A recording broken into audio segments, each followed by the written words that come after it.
listening to the Astral Hour. I'm your host, Astral Meadow. Join me as we take a glimpse into the mysterious.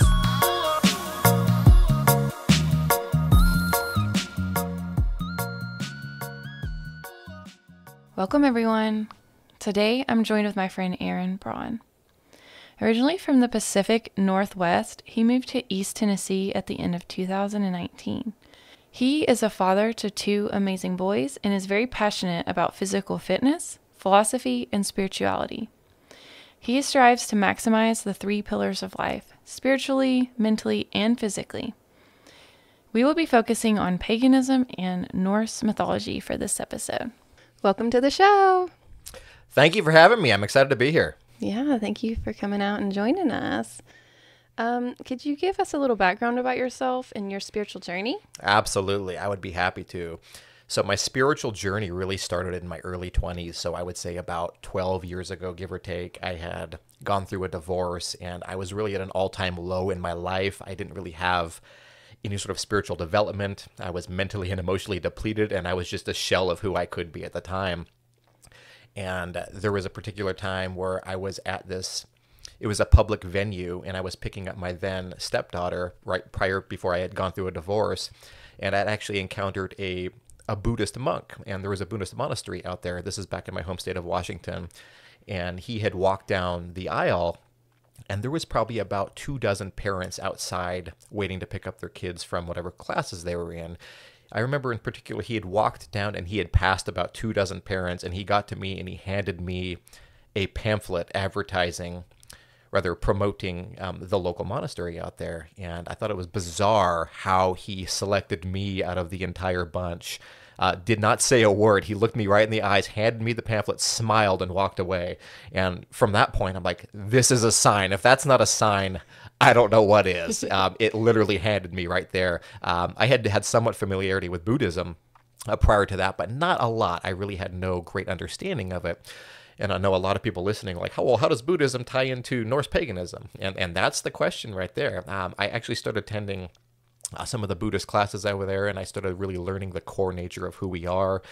And I began from that, I branched out into learning more about the old religions that our early ancestors had practiced. And those religions were typically considered paganism. So paganism was a blanket term used to describe any pre-Christian religion, and later on it became a term that specifically identified with European religion. Even though it does encompass pre-Christian religions, it also, there's a subsection of it that covers European spirituality. And from there, I just became fascinated. And I recall one night in particular, this is going to sound really cliche, but I had a dream, and it was a reoccurring dream all throughout the process of me going through the divorce. It was of a hooded man who was in a cloak. And he kept appearing in the dream, this hooded man in a cloak. I had no idea who he was or what this was what this was supposed to indicate. But this would happen quite frequently. I'd say maybe 2-3 nights throughout the week. I would see birds in the dream. There were no words said except this hooded man. I could not see his face. I could tell he had a beard. I could tell he was wearing a hood, and he was always off into the distance, surrounded by some sort of mist or clouds. No idea what that meant. I never really tried to put any pieces together. Well, later on, as I started reading a book on European paganism, specifically Norse paganism, this figure in my dream happened to coincide with the dream that many other people would have, who would then introduce them to the teachings of Norse paganism. And this happened to describe Odin, one of the father figureheads in European paganism, specifically Norse paganism. And from there, I was just completely dumbfounded, and it was a journey that I started following and really never looked back. And it's taken me probably, like I said, over a decade to where I've really discovered the core identity of who I am, the core identity of our nature. And it's opened one door, and it's led to a multitude of other doors. And it's been a fascinating journey along the way. Wow, I love that. That's so cool. I love when we have the dreams that sort of foreshadow, and then when you see it or when you learn, you're like, oh, okay, that's what the dream meant. That's why I always tell people to try to write those significant dreams down, because you might forget what color was the bird, what was he wearing. And Absolutely. And that was the thing to me that really stood out. I began going into forums online. I began networking into different social media groups and posting about my journey. And sure enough, just with a simple search, I found that multiple people had similar dreams about this hooded man. And to me, that was an indication that that's Odin calling you back to your roots. That's him calling you back to your roots. According to the teachings of the religion of the Old Norse, is the gods, specifically Odin, would never force himself upon you to follow his teachings, but rather encourage you and show you, these minuscule clues along the way, and you would begin to pick that up. And it was just too much to call it a coincidence. Right. That's so cool. Absolutely. Could you go into paganism a little more and give us some examples of modern day pagan rituals? Absolutely. So I'll go back and sort of re-emphasize what paganism encompassed. I've always heard the term paganism, and before I was really familiar with what it was, I just associated it with being synonymous with Wicca or witchcraft.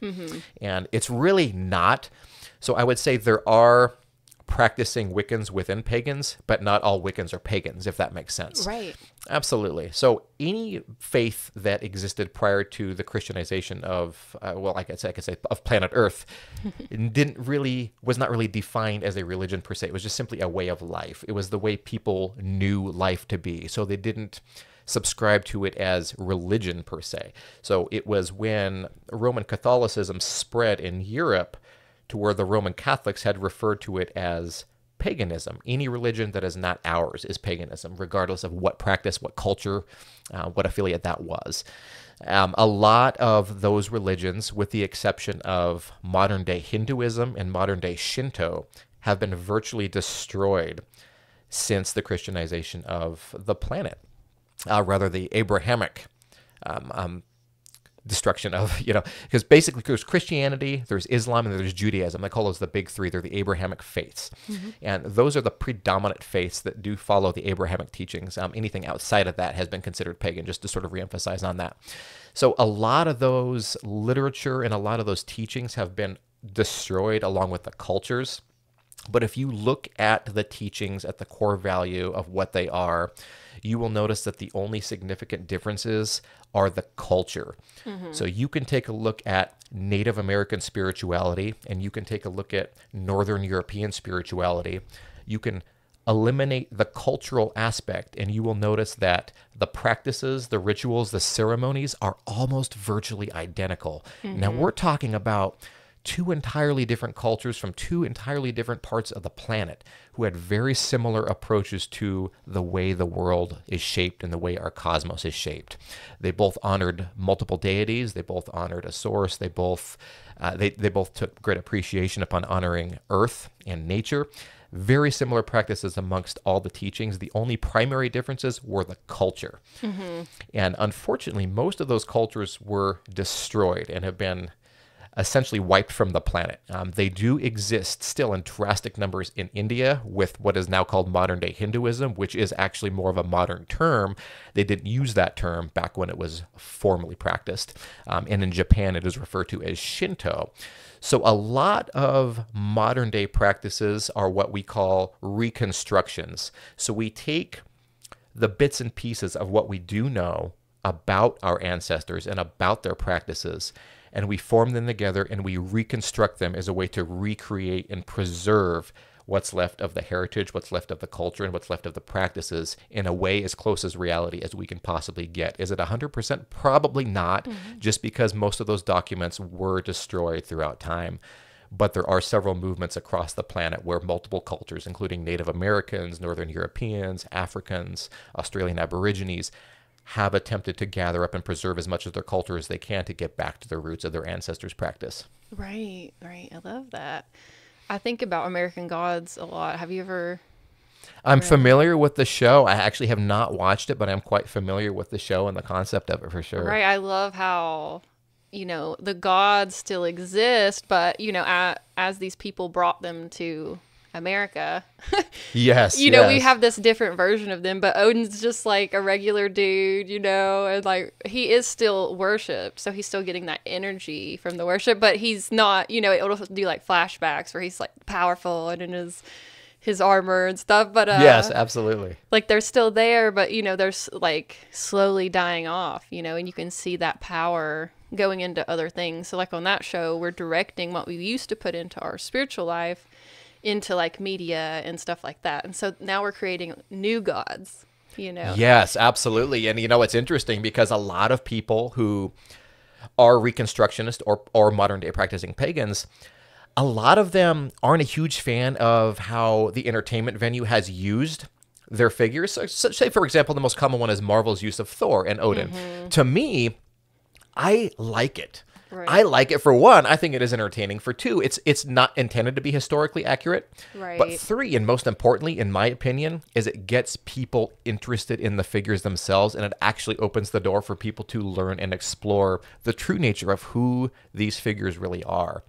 And I think that is a good way to look at that. That's a positive spin to put on it.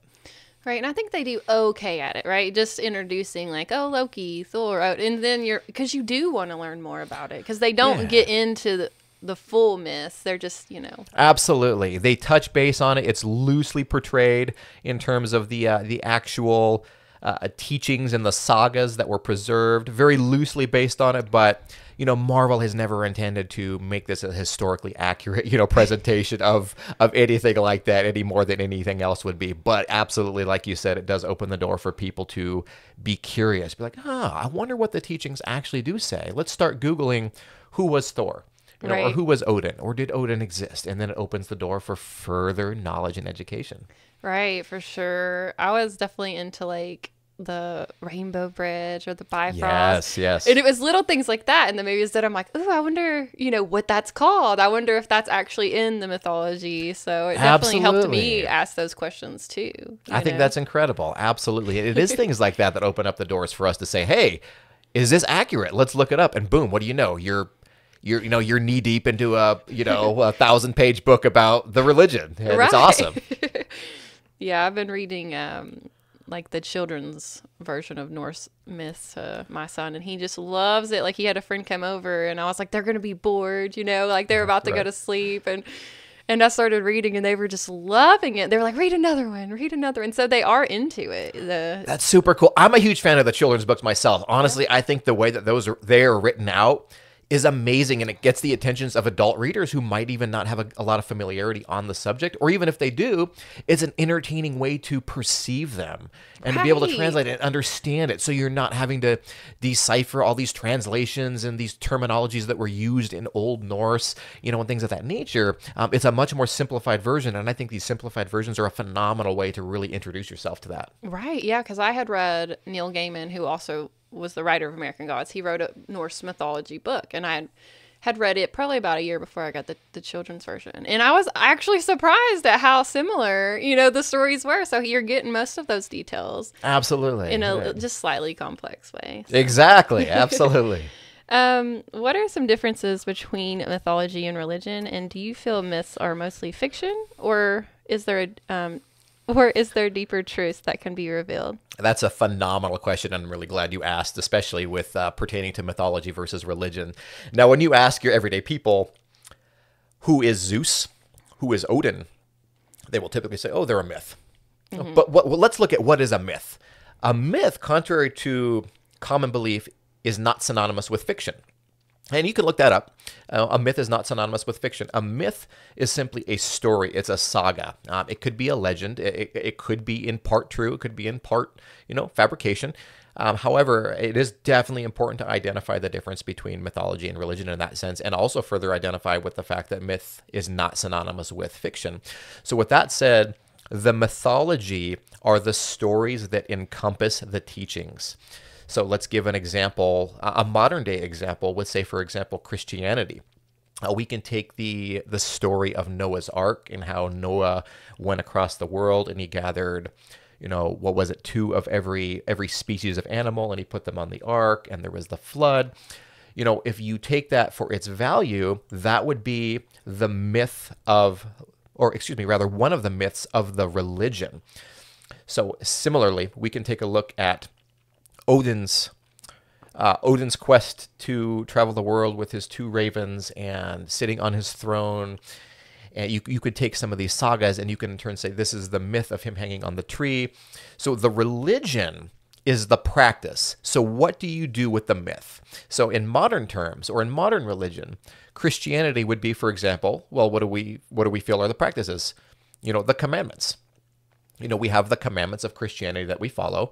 If you're a practicing Christian, you have, accepting Jesus Christ as Lord and Savior. That's an additional a tenet of the religious practice. So these are very specific, quote unquote, to-dos that accompany the practice. And the mythology is the story or the saga that surrounds it on a much greater level. So prior to Abrahamic faiths, prior to Judaism or Christianity, the early practitioners of what we now call pagan faiths actually did not use the term religion. Religion is more of a modernized term.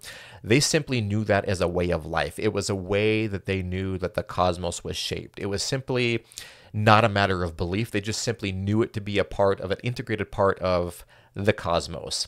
So religion was a term that later came on as a branch off of the Abrahamic faith. So I hope that makes sense, determining the difference between mythology and religion. Mythology is the stories, the sagas, and religion are the practices. Right, right. So I feel like with mythology, you're getting into a lot of the archetypes and the reason why, the Native Americans and the Norse people have these similar culture or myths is because of the collective unconscious. They're just tuning into the archetypes and they're telling the story differently based on, like you were saying, their own culture. Absolutely. I think that's a phenomenal way to put that out there, is they are essentially telling the same story. And collectively, I think that does trace back to a universal truth that was shared at one point amongst all the early cultures. I think these cultures simply had different names for similar beings. Sure, there may have been different ones, but I believe many of these terms were essentially describing the same thing, whether it was in North America, South America, Africa, Europe, Asia. Essentially, if you take away the name and you take away the culture and look at the description, the descriptions are pretty darn similar. Right. It's so cool. I've been really heavy into astrology, and so, there's a lot of Greek mythology, but I was watching this video and it was a woman that was studying the Orishas, and she was talking about, like, she had never heard astrology or anything, and as she was learning, she was like, oh, this is just like the story of the Orishas, and she was connecting them, and I'm like, wow, I would have never known that had I not studied the other culture. But I think that happens all the time. Like when you start looking into these other places, you're like, oh, that kind of reminds me of this. It's Yes. probably one of my favorite things. It's just seeing the interconnectedness of all of it. Absolutely. And it's amazing you say that, because that's really how I started discovering the parallels with that. So you take a lot of practitioners today who are exclusively a Norse practitioner, and they're not really too familiar with, say, the Greek religion or Greek spirituality or Hinduism. But you start drawing parallels, and now a topic is brought up in say, one of these other faiths, one of these other walks of life, and then you say, hey, wait a minute, that sounds an awful lot like the stories of the religion that I follow. And instead of trying to find reasons to divide, I think it's important to find the roots that connect those together, because there's actually a really strong root in the Indo-European religious practices. Very strong connection over there. There's a lot of similarities with the Northern Europeans and the Indian practices that are quite strikingly similar. Right.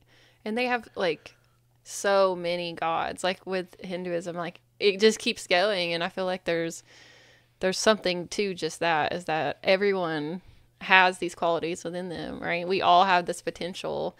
And so, you just sort of find what you resonate with, and that's what you would focus on in this lifetime. Maybe in the next lifetime, you would have a different focus. Absolutely. It's very similar. And another interesting parallel is really before, again, I keep going back to this just because it's such a strong aspect to consider in here, but before the introduction of Christianity, the concept of rebirth and reincarnation was widely practiced amongst every culture, and it still largely is outside of those Abrahamic faiths. It was a shared concept between, and especially with Hinduism, Buddhism, even Norse spirituality. And it's not really touched upon because it wasn't a significant component of the teachings, but it was a accepted practice of life. Right, right.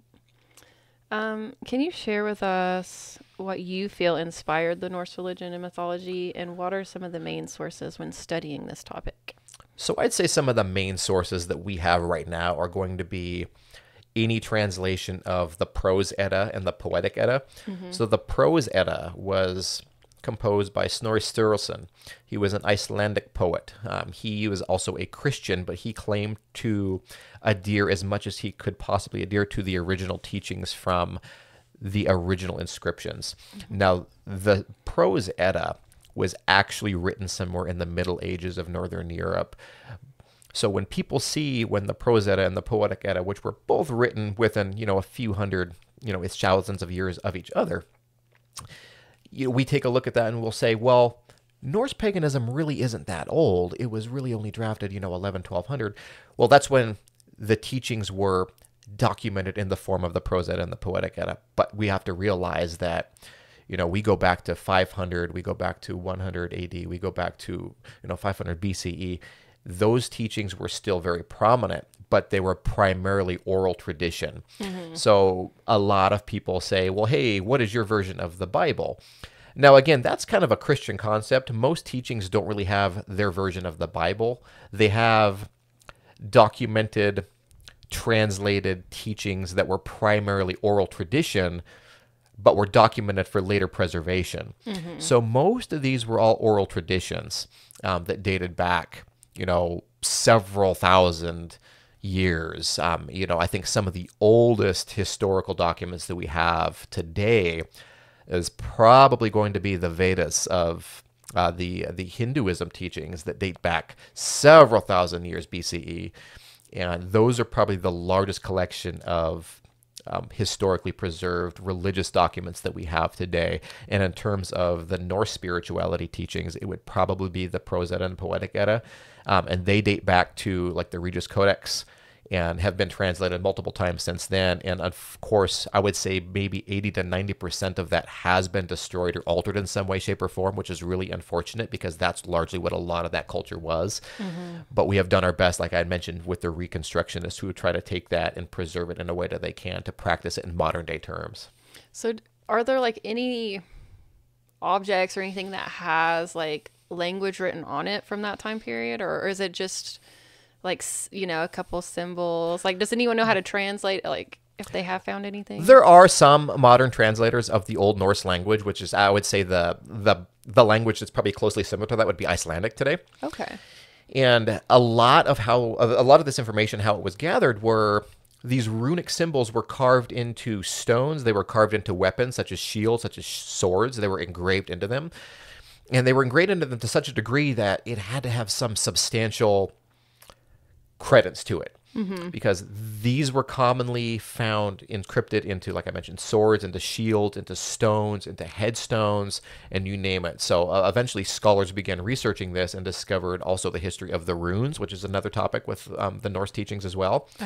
So yes, these were commonly found. And so the runes actually, and I can get into that as well here, but they were not only the language of the Norse, but they held, they were said to hold metaphysical powers as well. Right, like a sigil. Exactly, absolutely. Yeah, I was looking up like rune divination stuff earlier, and it was really cool to watch her like combine these different symbols into one thing. So she's asking a question, and there's this one symbol, and then she pulls another, and she's like mixing them together, and they create this different energy. And I had never thought about it. I had seen them, but I hadn't actually seen anyone use them. Absolutely. So I was like, okay, I can see how the symbol itself holds power. Yes. And how when you blend them, you're making something new. So yeah, if you're going to put it into your sword or whatever, it's going to make you feel more powerful in that moment. Absolutely. And they all served different types of intentions. They all had different meanings to them. Many of them would paint their foreheads before going into battle as a form of protection or as a form of striking fear into the enemy. They all served just a whole host of abilities, and not just for going into battle, but for healing as well. Right. Healing and medicine and really any aspect of life that you can imagine, there was probably some sort of divination concept that was associated with the runes with, which is really quite fascinating. Right. I mean, when you think of Reiki, I mean, they are using these symbols, and like projecting them, but there is an actual physical symbol, you know, that Absolutely. they're imagining when they're doing it, and that's probably where they pull it from. It's their ancestors. Very similar. And I'm glad you said that. That's just another example of a parallel, because I'm familiar with Reiki. I'm not sure which culture it originated in, but many of the practices and the visualizations do have striking parallels to the visual imagery that you would practice with rune casting, which is very interesting. Right, right. Do you feel like have you seen the show Vikings? I sure have seen I kind of Viking. thought you had. Do Absolutely. you feel like that it does a pretty good job representing the culture and how everything's interconnecting? Because like you said, Iceland, and then I'm thinking of like when Floki goes to Iceland, and that's probably where that happened at that point in history. Like that's why there's more information there, but not from the original. Yeah, absolutely. And, you know, I did watch Vikings, and I watch Vikings openly with a skeptical mind. I'm like, oh, you know, this is just another form of entertainment. Right. I would say of all the shows that have portrayed any sort of, you know, medieval or pre-Christian Norse practices, Vikings is probably, and I'm not going to say this is 100% accurate, but I would say it's probably as close to accurate as any show that I've seen in its portrayal. I think that they do an amazing job at portraying how all the Norsemen and the culture itself simply honor the gods. It was not a matter of do they exist or do they not exist. You know, you simply just accepted it to be a way of life. I think it did a phenomenal job at showing their interactions between other cultures and other nations, especially when they first discovered the other Christian nations, as well as the wars that would occur between the two nations and the two religious faiths. I think some of those battles were actual historical battles, if you look back. And as far as that goes, I think the historical accuracy on that is pretty darn accurate. Yeah, I really liked it because it was hard for me before that show to fathom what else was going on in the world at the same time. Yeah, exactly, because it's so centric on that particular part of the world. And if you think about it at the time, you know, they were sailing at the time. They had modes of transportation, and we were in, you know, between, oh gosh, anywhere from 700 to probably, you know, 1200, you know, in time. So we were beginning to develop different modes of transportation and sailing and so forth, but it's so centric on that particular region of the world that it does make you wonder, what were they doing over in North America? What were they doing in Africa? What were they doing in South America, or over to the East in Asia? You know, and it's very similar to see that, because there were parts of the show that started introducing, you know, people from Asia, and Buddhism was actually brought in. Right. There were several.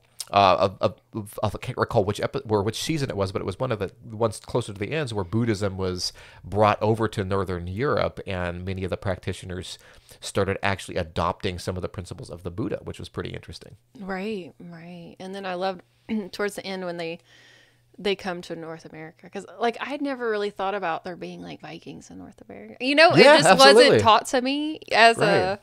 as a kid. It wasn't part of the history here. I didn't know that was even a thing. So it was really cool to see how they did, you know, like there was Native Americans and Vikings living kind of together at one point. It is interesting. I mean, when you look at the actual first European who stepped foot, you know, documented into the United States, it was Leif Erikson, who was a Viking. Right. So, you know, there's not a lot of historical knowledge on his interactions with the Native Americans at the time. It's sort of overshadowed by Columbus. You know, and that's an entirely different topic as well right there. But yeah, Leif Erikson was the first European man documented to step foot in the United States and had some type of encounter with the Native Americans at the time. And none of us today will ever know what occurred from those encounters, for sure. Right, right. I really like the way that they would sneak in like the gods and stuff in the show, like when Odin took the form, like they didn't, you know, he didn't like turn into an animal or anything, but he did like appear in this mysterious way. And I thought that was kind of cool, because that's probably what they thought, like, oh, this, you know, mysterious person is coming and we don't know who it is. It could be, you know. Absolutely. And I think they did a great job about that, because if you read the Havamal, which is the preserved teachings of Odin, they're called the sayings of the High One. He has various physical forms that he takes on. One of them is the Hooded Wanderer, which, and if you notice in the opening episodes of Vikings, in the intro, he does appear sort of as the Hooded Wanderer, this mysterious man who would travel the world with his ravens. And then later on in the show, when he's bringing the news of the death of Ragnar to the sons, he was more portrayed as this stoic warrior to deliver the news, and is almost a completely different persona than the wanderer, because he just has so many. He was known as a shapeshifter. He was known to be able to take on a multitude of forms. For one, he was a trickster, and for two, he could do it, and three, he felt doing that would be able to resonate and relate more to specific people under certain circumstances, which is quite interesting. Right. Yeah, you hear about Loki shapeshifting a lot, but I don't really usually think of Odin doing it as much, but it's cool that you said that, because like Loki is very much known for shape, but I don't ever like know of Thor shapeshifting, so it's like there's not a lot of documented information about Thor shapeshifting, and I think Loki does get a lot of his sort of credibility for shapeshifting. I think Marvel does that because he does do a lot of that in Marvel. He takes on various forms in there, but he is known as the trickster god, the god who plays tricks. He's not necessarily an evil guy.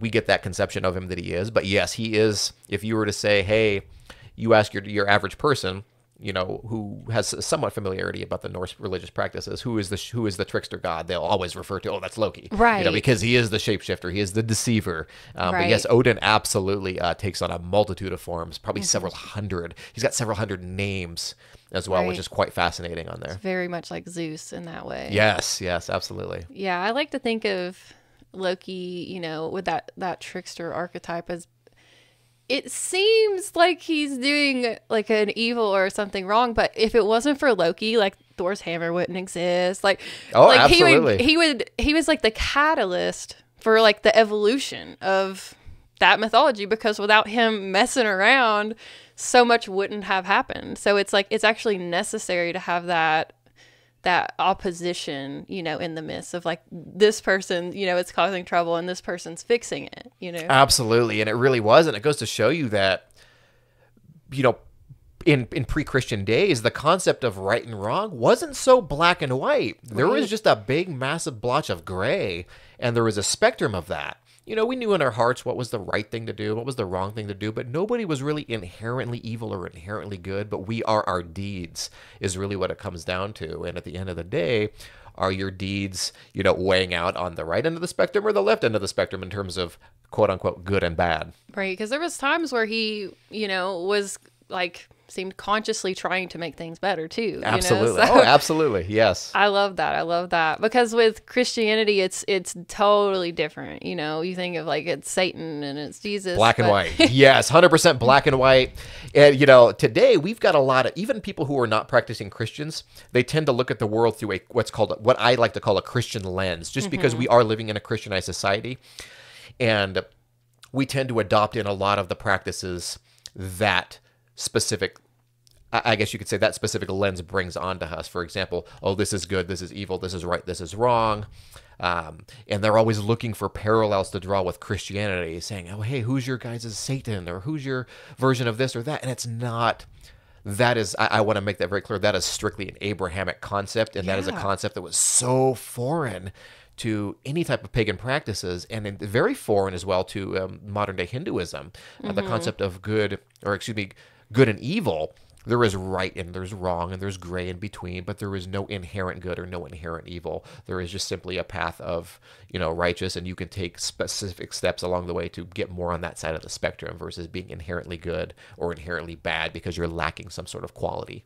Right. It's made me look at like Lucifer differently, because I do see that every being possesses light and dark. You know? Absolutely. And so, you know, it made me, when I went back and started thinking about Christianity from this lens, is, well, Yahweh actually has some darkness. Oh, big time. Oh my God. And if you think about what, you know, the serpent was doing, it actually doesn't seem evil at all to me. You know, It was like he was just like, here's the, you know, how you become conscious, right? And like, it wasn't forced at all. It was just like, hey, you know, this tree exists, and if you eat from it, you will basically wake up and realize where you are. So. Absolutely. A phenomenal way to look at that, honestly, in my opinion. Yes, it's a good point that you make right there, because if you look at it from that perspective, you know, it does make a lot of sense, but you do have to take a step back and sort of separate yourself from the concept of Yahweh being the core of all good in the world. Because if you look at it from that perspective, that anything outside of his law is inherently wrong. Right. So therefore, by default, anything that would rebel against him would be inherently wrong. But is that really wrong? That's the question to ask ourselves. Right. Yeah, I think that's one of the big reasons I go more towards paganism, is because I can see that it is a gray area. And I don't love that, there's this strictness of you have to live your life this way by these commandments, because that's just like one way. Absolutely. It is one way. And it holds a monopoly on, the heavy following. And honestly, that is largely why the religion itself has so many followers, in addition to the missionaries and their mission to spread the religion across the land, is how it was. And you have this threat of eternal damnation if you don't follow. So what more superior way is there to convert people than with a threat of eternity is a long time? Right. That's a long time. How do you comprehend that? Well, gosh, if I don't accept your Lord as my God now, then I will be burning in this hellfire for eternity, whatever that even means. Right. So, is a lot of the following really sincere and genuine? Or is it coercion? That's the question we have to ask, and of course, if you ask a follower, they'll most likely, they do have good intentions. And, I some of my best friends in the world are devout Christians and Catholics, and I love them to death. At the end of the day, we can have our separates of opinions, but they will say that in their heart and their soul that they do feel that Jesus is their Lord.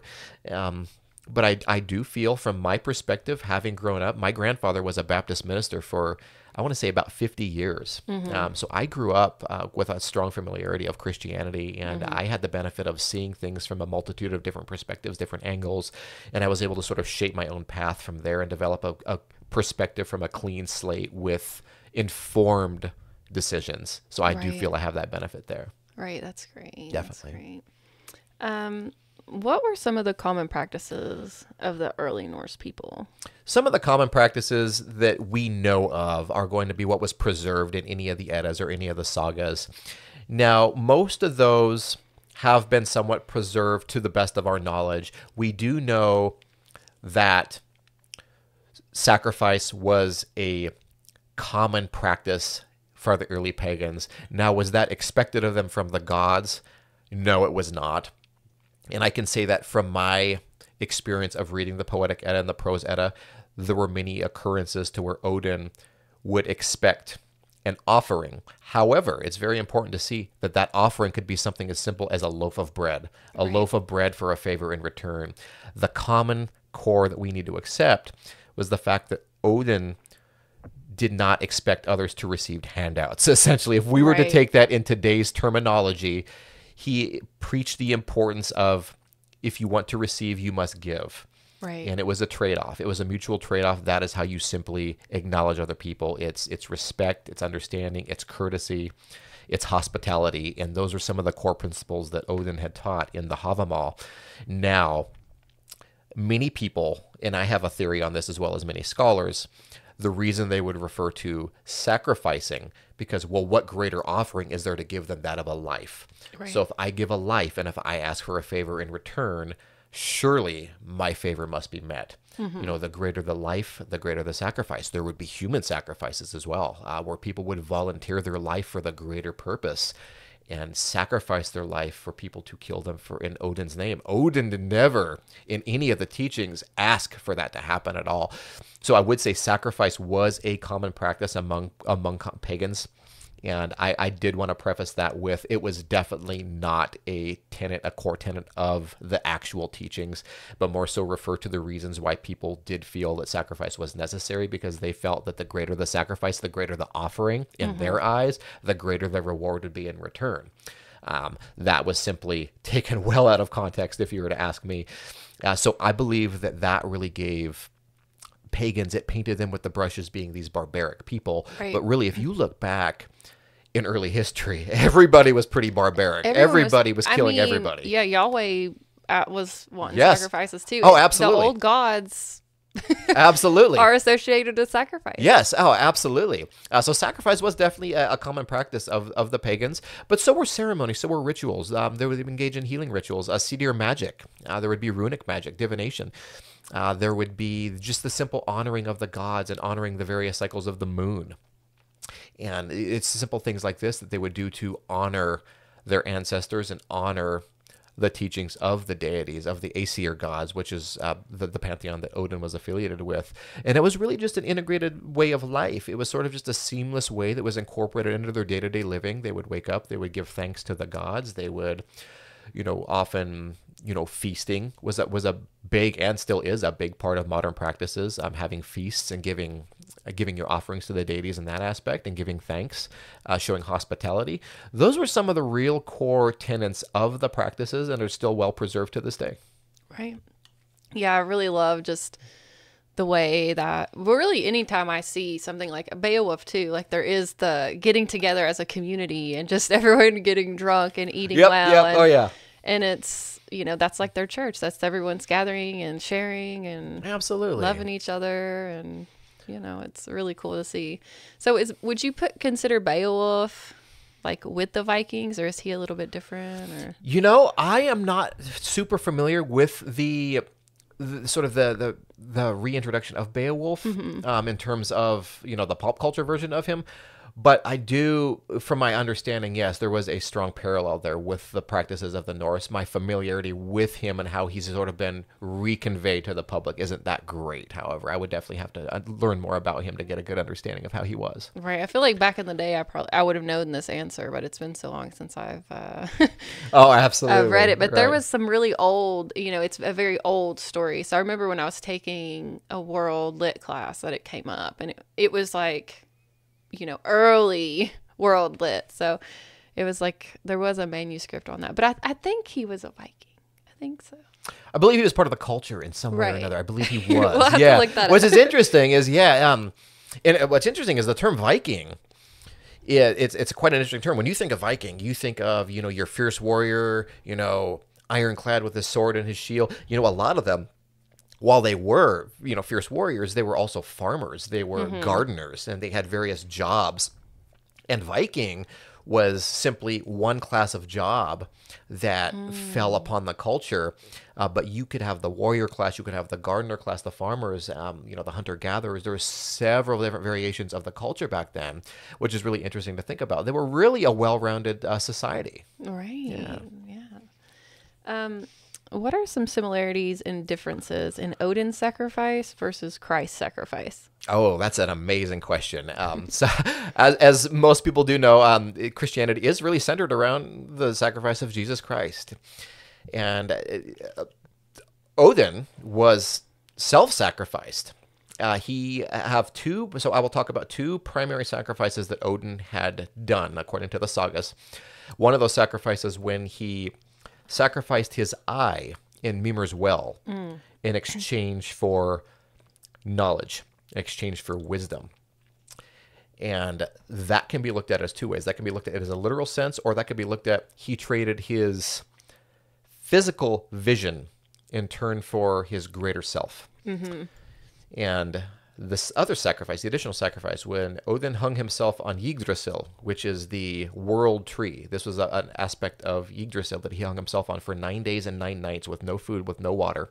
He pierced himself with his own spear, and he hung. He had sacrificed himself to attain the runes. The runes are the bread and butter of Norse spirituality. They are the symbols that shape the cosmos and everything that we know it. They are the keys and the secrets to unlocking the mysteries of the cosmos. They are said to explain everything that has ever happened, that is ever happening in present terms, and ever will happen. And upon his sacrifice, he discovered the runes that appeared to him from Urd's well. And when he did that, he then rose to his higher self. So you can look at Odin in a physical sense, as you and I would look at each other, in the flesh, sacrificing himself to his higher self, to his ethereal, incorporeal form, to discover the secrets of the cosmos. Because he knew people were suffering. He knew people were killing each other. People were, it was a brutal society. There was rape, there was murder, there was pillaging, there was looting. You name it, it was happening. Why is this happening? When Odin discovered the runes, he attained the secrets of the cosmos, and it is specifically said in the sagas that he learned to heal the sick. He had learned to understand the nature of who we are at the core level, at our very essence. So when he sacrificed himself, he did so in a way to where he could take that knowledge and pass it on to other people. Because he felt that it was disingenuous to save people that aren't worthy of being saved. But what he can do is he can take what he knows and he can spread that knowledge onto other people for them to be able to take the necessary steps to save themselves. Because this is simply the cycle of the cosmos. Christ's sacrifice, as the story goes, sacrificed himself to his higher self, the Father.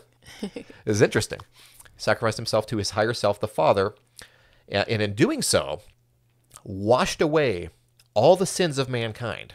Now we have to remember, the sins of mankind are said to exist because God the Father said they exist, right? We were born inherently evil when Eve took that bite of that apple that we were talking about earlier. It caused mankind to fall from grace, fall from God's glory, and then we became filthy rags, as the Bible would say. So no matter how good our deeds were, we would be looked at as filthy rags. And the only way that we could truly purify our soul is if we accept Jesus' sacrifice on the cross, his death, accept him as Lord and Savior, and ask him to forgive us of our sins, then we will be eternally saved and we will be welcomed into his paradise, in his Father's heaven, where he says there are many mansions. Despite our actions, it is said to be saved by faith and through grace alone. So Odin did believe that doing so would be disingenuous, as I mentioned, because take a look at the world today. The state of the world we are living in. While there is an amazing amount of bliss and happiness, there is also chaos. There is utter chaos in the world. There is destruction. There is war. There is, you name it. So, with all these billions of people who have accepted Christ, why is there still so much chaos in the world? Odin knew that if he were to do something to save others, that they would not be deserving of that. How are we deserving of that type of salvation? So his mission on his sacrifice was to attain the knowledge, attain his enlightenment, so he can pass on his enlightenment to other people so they can take the necessary steps to save themselves. And what's interesting is, when we look at Jesus' sacrifice and Odin's sacrifice, it's easy to draw parallels there. I would say, in my opinion, that Odin's sacrifice in Yggdrasil is much more common with the Buddha's enlightenment underneath the Bodhi tree. Because the Buddha also understood that the world is full of suffering. Right. He discovered the noble truths, and he also established the Eightfold Path on how to alleviate the noble truths. And when he finally became enlightened during his meditation under the Bodhi tree, he sought out to teach his mission to other people, so in turn they could do what? They could follow the footsteps, they could follow his path or many paths. There were many paths to attaining enlightenment. His path was one but many. So I would say Odin's sacrifice on the world tree and his level of self-realization is more akin to the Buddha's enlightenment underneath the Bodhi tree. Strong similarities to where neither figure are saving other people, nor are they acting as saviors for the greater purpose of salvation for mankind, but they're passing on their knowledge and what they know on how other people can take the necessary steps to save themselves. Right. So they're like being the example of enlightenment versus like telling you exactly how to do it. Absolutely. They're showing you a single path while still acknowledging that your path might be different in that way. So when Odin does the sacrifice, is he said to like die and be born again? Or like, is there a physical death, or does he like survive till the end and then get off the tree? I can't remember how that The is. sagas never specify whether he completely dies or he doesn't. It is insinuated that he does, that he does die to his higher self. Whether that is, historically spelled out in the translation, it doesn't appear so, but the insinuation and the sequence of events that occur afterwards seem to indicate that he ascended to his higher form. So people would still see him as a living being even after this, though. He would, absolutely. And that goes on to, another topic of, well, are these gods physical beings in the flesh, or are they more ethereal, incorporeal spirits? And that's sort of another topic that we can get into as well. But yes, absolutely. He does appear in the flesh, and he was as real as you and I are real to the people back then. Right. And he would walk with the people back then. Right. So do you feel like Odin is still with us? Do you feel like in that ethereal sense that we can still channel that knowledge that Odin, laid out for us? Yes, 100% do. I do believe his spirit is 100% ethereal, and it's incorporeal in that sense, in its true form. And I believe that the type of deities that they have the ability to take on what we would call avatars, sort of in a similar sense that I guess this is a rough parallel to compare God the Father, Yahweh, with Jesus Christ. They are identified as two individual beings, but as a part of the same concept, the same core. Now, I do believe that these deities, by the way they're described, do have the ability to take on a human form. But when you see Odin, the man who walked with our ancestors, or really any of the deities, that's not who they are, but rather a form that they're taking on. Right. But I guess in a similar sense, we can say the same thing about you and I. We are not our bodies. We are our souls and our essence, in the same way that simply Odin is like you and I, but he is a much more advanced being, right, and has a much more closer connection to, I guess you could say, the divine source or the divine energy than we do, just simply due to his stage of evolution in life. Much, much more advanced. Yeah, I have an oracle deck, and it's like lots of different, like, Ascended Masters and Odin's in it. Nice, but right next to like some of these other sacred teachers, and some of them are even like more galactic people that that aren't known. So anytime I use this deck, I'm like, it's so funny to see all these people mixed together. I kind of enjoy the story that comes from it. Absolutely, that's super cool, and that does touch base on. If you read the teachings in the Vedas, the Hindu teachings, you will see some stories that are mind-boggling about intergalactic beings from other worlds, not just other planets, but other worlds that are living in other dimensional states of existence beyond our comprehension, beings that inhabit these worlds. And if you look at the Norse spirituality teachings, you look at the realms of Asgard. It does not exist in the physical sense that our planet Earth exists in, but an entirely different plane of dimension beyond existence. And if you look at the teachings of the Vedas, they do talk about, multiple layers of dimensional existence that are out there, several various heavens, various hell realms. There's various worlds in between, much like ours. And the list just goes on and on. But yeah, there are several mentions in there. They're intergalactic beings from entirely different dimensions of existence. It's quite fascinating. Yeah, I was looking at some Norse myths, and it was talking about how they believed in 9 worlds. And this was very interesting to me because I just finished reading this book, Alchemy of the 9 Dimensions. And so like when I read that, I was like, oh, they already knew that. And that's what this woman's, writing a book about now. But each dimension has a different keeper. We're the keepers of the 3rd dimension. Absolutely. But the 4th dimension's like the Anunnaki, the 5th dimension's the Pleiadians. So it is similar to these myths. Absolutely. Very similar. Striking parallels right there. I got to say that. And it's interesting because where does 9 come from? 9 is very heavily affiliated with Odin and the teachings. I mean, he sacrificed himself for 9 days and 9 nights. There is the 9 worlds. There's several associations with the number 9. There is also the symbol that is now referred to as the Volknut, which is the triple interlocked triangle. So it's a triangle. It's an interlocked triangle with 9 points on it. And we don't really fully understand what concept 9 has. But it is intended to be a number that is heavily associated with Odin, though. It's quite interesting. That is cool. Yeah. I love this. Can you talk a little bit about Mimir as well and how it aligns with what we call the Akashic Records? Yeah, that's a very, very good question, actually. Again, one of those other parallels in there. So I'd say most people who are somewhat into spirituality in terms of North America, the Akashic Records. And you can correct me if I'm wrong on this, but is that a Vedic term? Is that an Indian term? I think they call it the Akash, maybe. The Akash, it sounds right. Right. I don't think they actually say Akashic Records, but they do have a word that has like the sound Akash. Yeah, it sounded more like a like a Hindi term. The reason I say that is because there's such a strong root between Norse spirituality and Hinduism. And so we know the Akashic Records to be sort of these records of everything that has ever been, ever is, and ever will be. Sort of what I had mentioned earlier with Mimir's Well, it contains sort of what's called the weavers of the fate. So the Norse strongly believe in everything that will happen is intended to happen as it's laid out. And the way that it's described almost sounds like karma and how karma would play out. But they don't use the word karma simply because it was not really a Norse term. But when you look again, when you take away that term and you look at the description, it's very similar in terms of cause and effect, and everything that is intended will be as it is. So we were considered the weavers of the fate, who were the ones who shape the past, the present, and the future, and everything that ever has been, will be, or created in this next cycle and the cycle after that is all in Mimir's Well. So Mimir is actually considered a race of giants. And he was the one who would essentially be at the well, which is why it was called Mimir's Well.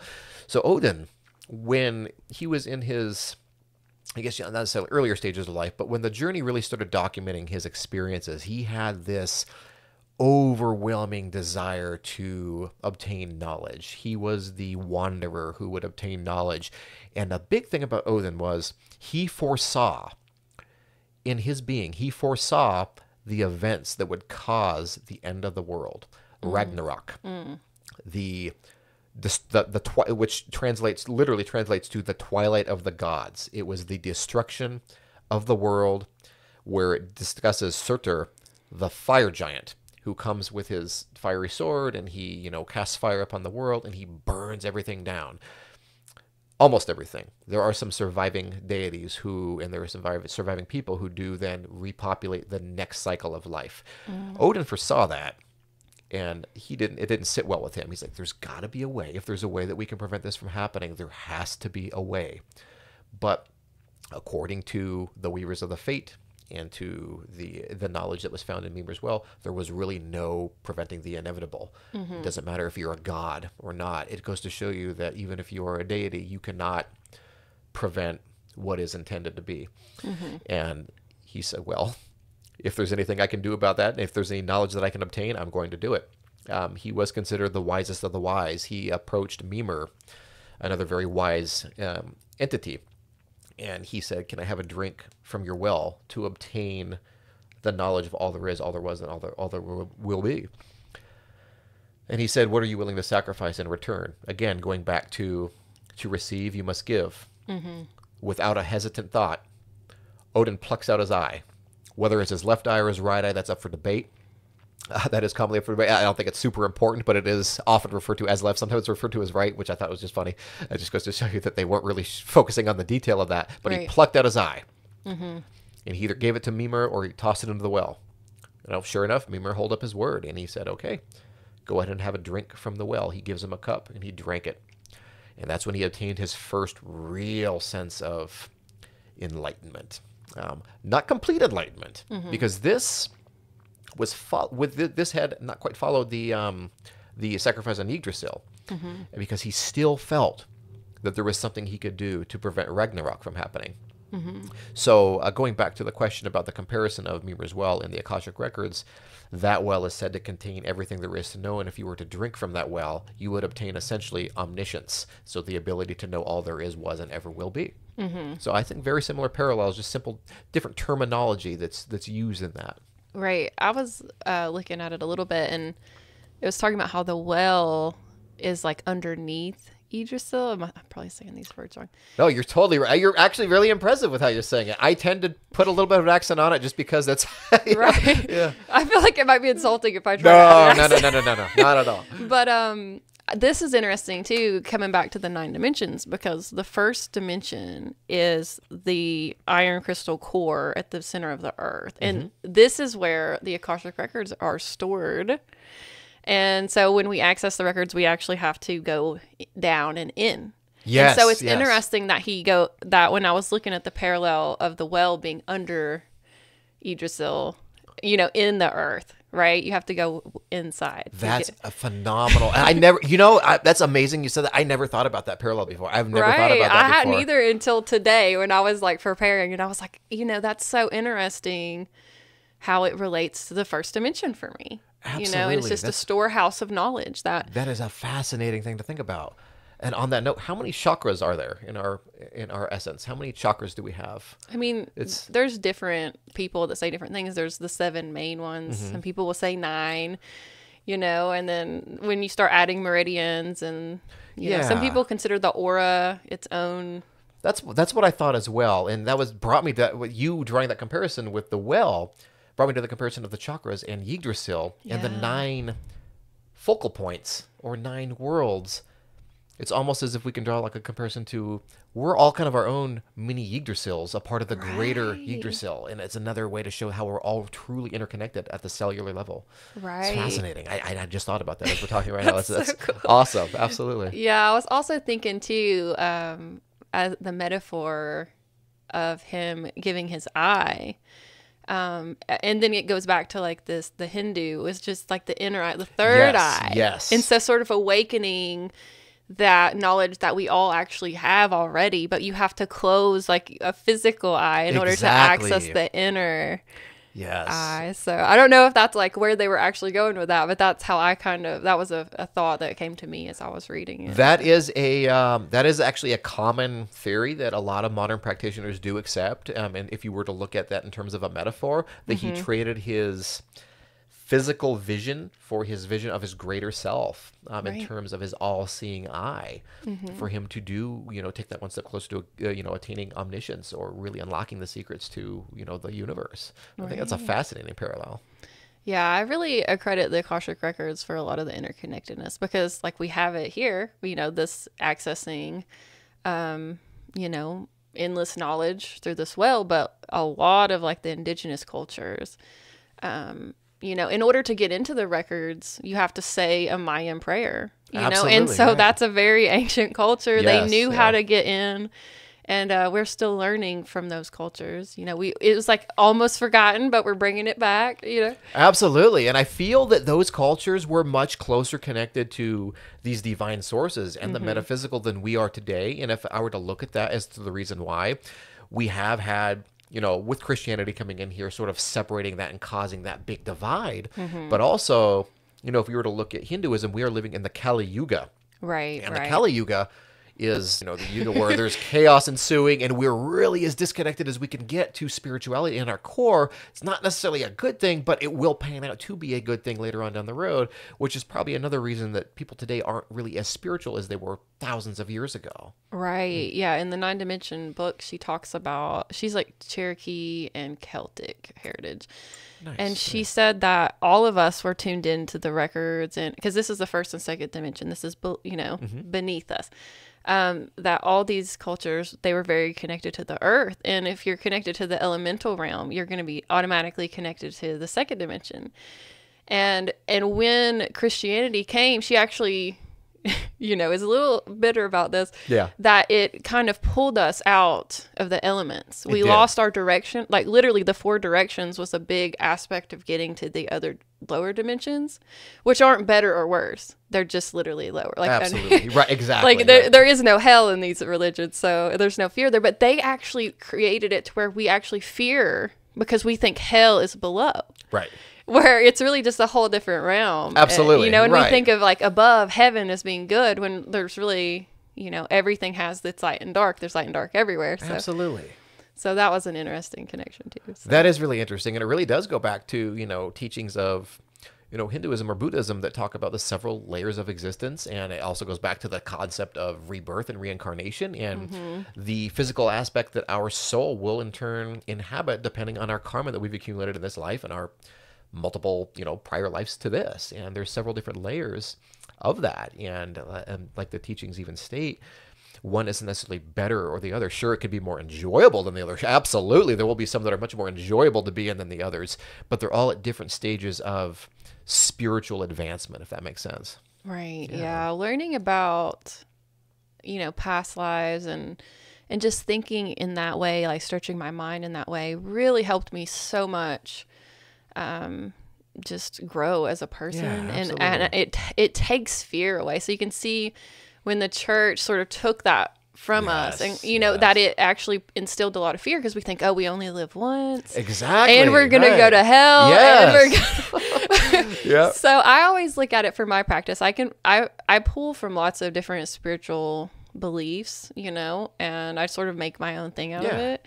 But one of my things is I refuse to give into any of the fear stuff. So I don't practice anything that makes me afraid. And I feel like if I start feeling like anxiety from reading, I'm like, that's not it. Yeah, absolutely. I'm the same way. And the amazing thing that I really do love about any pagan faith is there is really there's no do as I say. It's really not, because you are your deeds, and you essentially create the life that you want to create through your actions in your day-to-day life. And, in terms of the, Christianity or Islam or Judaism, you have a specific set of tenets that you have to live by, or else, right. or else you are going to be punished with damnation. And like you said, it's one life that we're occupying. And if we don't do what is right in this life, we don't get another chance at all in eternity. And that's a terrible thing to think about. And it's scary. It's scary. And like you think about teaching children that, and it's like, oh, well, what better way to make people behave than right. It was terrifying to me. That's scary. It really scared me. I had terrible, hellish nightmares as a child. That's awful. That's truly is awful. And it's another reason that, in any pagan faith or Hinduism, there is no limitations on you blending practices with other belief systems. Right. It doesn't offend anyone. It doesn't. That's really, people did. Even today, any kind of pagan practitioner or Hindu, Buddhist, this highly syncretic. So you can blend and incorporate different beliefs because they don't contradict each other. They don't. But people tend to get confused, like in the earlier part of our chat here, people were going to think, well, what does Buddhism have to do with paganism? Well, the thing is, Buddhism and paganism both have always been so syncretic to where there is no contradictory statement saying that. But people, again, are looking at this through a Christianized lens. And they're thinking, well, my religion, or not necessarily even my religion, but, the religion teaches that if you don't believe this, or if you believe this, then you can't believe this. Right. And those faiths don't really teach that. There's nothing conflicting amongst them. And again, you strip away the name, you strip away the title, and you read the description, virtually identical. Right. And if you think about past lives, you've been in all these cults, you might resonate with one more than another because you might have had a past life in that particular culture. Right. So I would assume if you did an Akashic record reading that you probably were around during this time. That would be fascinating to hear that. If Absolutely. you ever get one done, you'll have to let me know. I totally would get one done. Absolutely. Yeah. That would be really cool to kind of hear more about that. I think learning about yourself, even your past self. You can ask anything. You can. I think the first record reading I had had set limitations and was really specific or whatever. But the second time, I'm like, I'm just having a conversation with the records. Right. And anything you could ever imagine is there. It's fascinating. Absolutely. And the runes actually work very similar in that sense, to where you can do a rune reading. And if you're with a really good rune reader, you can essentially learn an astronomical amount about your past, about the future, if you continue following the steps you're following right now. And I've found from my experiences that it's pretty spot on. It's incredible to see that kind of stuff. Right. It's because you really are on a path, and it's not your fate unless you continue that path. Exactly. But at any point, you can take a different path. Absolutely. And almost like taking a different path creates like a new timeline almost. And it branches out into a parallel universe. I love that in the end of Loki, the show. Where it actually showed, it looked like kind of like these fractal things coming out. And I was like, that's how I imagine it. Like every time I make a choice. Oh, totally. I imagine it being a little like a stick that grows out, or like a new vein. Or absolutely. And quantum physics is just now actually starting to touch on that with the multiverse theory. It's actually a practiced theory in quantum physics, and there's several scientists today that firmly do believe that we are just one bubble amongst a sea of universes of infinite possibilities out there, each one dictated by various choices that we could have made. And it's it's really, I don't want, even intriguing is downplaying the word, but absolutely. Right. I feel like just meditating on that alone, I feel like you'll have all these realizations and epiphanies, because it really could go anyway. And then it makes you more conscious of the choices you're making. Yes. Like, okay, which reality do I want to step closer to? And I've made a couple of choices in my life where it's like right after I make it, I can actually see that if I hadn't made that choice, it's almost like I can feel another aspect of myself die. Yeah. And I'm like, oh crap, I just died in another. Absolutely. And that's a possibility too. Right. You probably did. I probably have millions of times at this point. Right, for sure. So, we're about to wrap up. What's a good way for our listeners to follow you? I know you do lots of stuff on social media. I do have my Instagram, and I do post on Instagram, and that's brainsandbraun.86, and that is Braun, my last name, so it's brains and BRAUN.86, and that's my Instagram. Or you can just find me on Facebook at Aaron Braun, BRAUN. Either way, I'm pretty active on social media, and I post on a whole host of different topics. So yeah, absolutely. I love following you, and you're just so inspiring, and you're always like making me think outside the box. Well, thank you. I really appreciate that. I love doing that. I love keeping things open, and most of my social media is just it's really a reflection of my various aspects of who I am, whether that's my spiritual beliefs, whether that's my my physical coaching, whatever it is. It's all a reflection of who I am at the core. So I always love sharing that with others. Yeah, I can see you're like exploring these ideas, but it's cool that you actually share them with people. So you're exploring it, and then you're sharing what you've learned on Absolutely. And then in turn I learn as well, because I open up the platform for people to ask questions, and then if I get proposed with a question that I might not have the answer to, like, oh, that's a really good question, and then opens up the door for more learning. And I'm all about advancing off of one another. Right. Sure. And are you a Sagittarius sun? I sure am. So I feel like you're just really embodying it, because Sagittarius is the explorer, and it is gonna like study all these different things, and there's no boundaries with it. And I feel like you're really embodying your sun, which is a good thing. That's phenomenal that you knew that. Absolutely. But yes, I absolutely, from my understanding, I fit that to the T for sure. Yes, I love That's it. awesome. So, well, thank you so much for coming out. Absolutely. Thank you so much for having me out. It's been a great time. Yeah. And thank you all for tuning in. Check us out next time on the Astral Hour.